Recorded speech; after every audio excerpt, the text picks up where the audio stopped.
No, I mean, it was the first round, and I think he sits there and trains on getting away and getting up and getting out, and I do that too. I work out with Jake Shields, and he will hold you down there.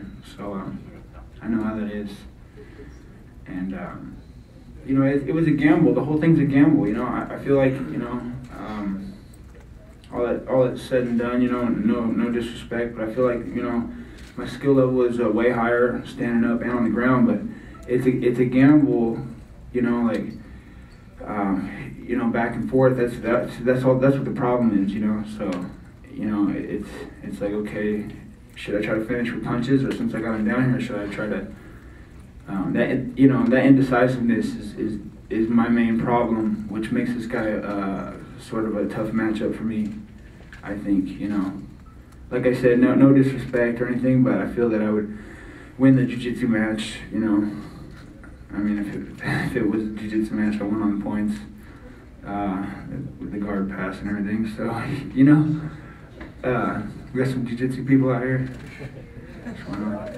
No, so. It's just that indecisiveness that really screws with me, especially the first fight. I knew that I had to really commit to one or the other in this one, and that was going to be my toughest challenge.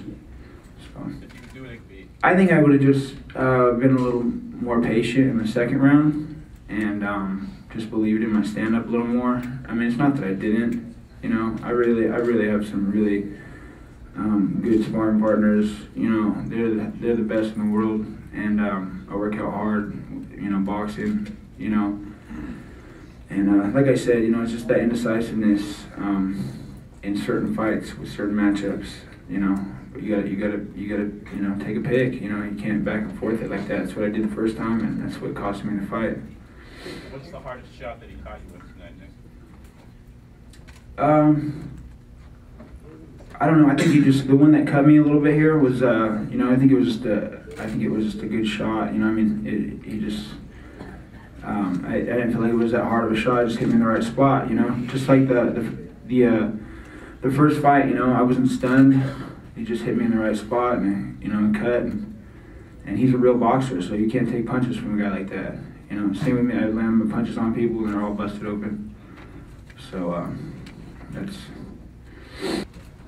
No, you know what? I don't think it did. I think, like I said, it was just indecisiveness. Like, I went out there throwing a little bit of punches and then grabbing on him a little bit, and I didn't commit to a takedown. The ones I did commit to, I went on top, and I think that's why I had decided to go on top in that fight, and I started going on top. Just like I decided to work my stand-up in this fight, and I started working my stand-up. And the thing was, it was too indecisive in the first round, and before I started taking it to the ground, I was already hit and I was already cut. And that doctor shouldn't have stopped the fight. It was a small cut. I had blood in my eye in this fight. I had blurry, it was blurry on one side, and I'll fight with one eye. I mean, it was the same thing in the last fight. I had one eye was a little blurry, and I was going to win that fight, man. I wasn't going to lose that fight. I think I would have won that fight in the second round. This guy trained how to fight me. He knew how to fight me this time, and he went 5 rounds. And, if I had been a little bit less indecisive this time too, I think I would have finished the fight, Like I said, with that guy, it's just it's about committing to one or the other, taking him to the ground or staying up, If I choose one or the other, I don't think I'd run into problems the way I did. No, well, I'm not, I don't want to say I'm completely happy with my performance.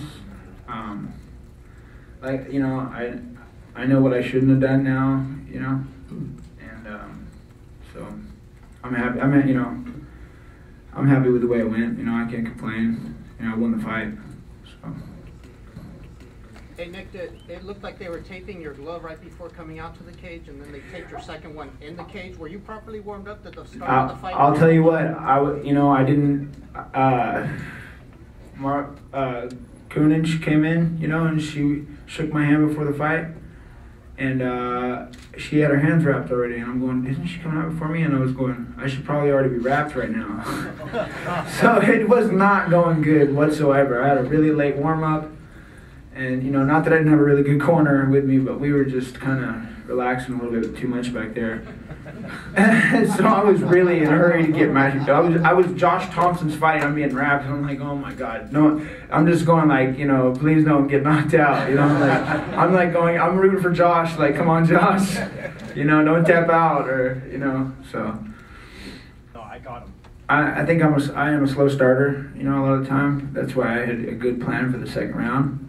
And then I think that, you know, I screwed up a little bit in the second round, but I knew I had to pull it together, and that's what I did. I did with him, because I knew he had trained for southpaws, and he did. I got hit when I was standing southpaw, you know. It's the wrong type of guy to be standing southpaw with. He's a real boxer, and he shoot, you know.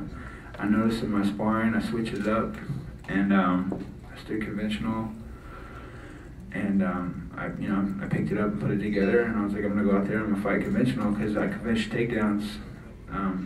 You know,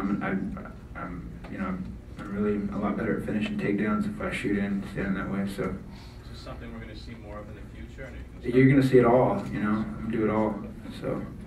I wanted him to throw some punches. I was doing all the punching, I felt like, and I needed him to throw some punches. I knew he was only throwing 1-2, so I'd counter with 3 punches after that. So I was trying to get him to throw, and hoping those would bounce off my gloves a little bit, and I'd counter, you know.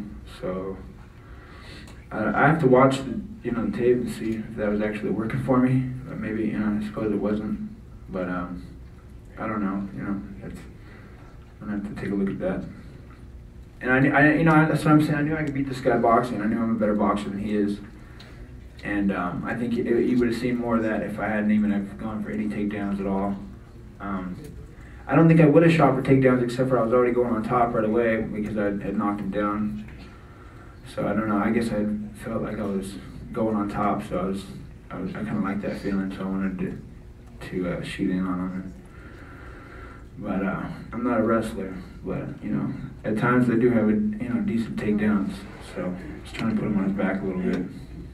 Guys, you know what? This was one of the epic battles I've seen in Strikeforce, and we're very proud to have Mr. Diaz here be our world champion, and definitely should be, you know, number 1, number 2 in that weight division. And we've had some great fights in this building with Fedor and all the great fights with Kung and Frank, and this is right up there with him, and we're very proud. Nick, congratulations on the victory, and we look to have you fight again very soon, maybe beginning part of 2011. Congratulations.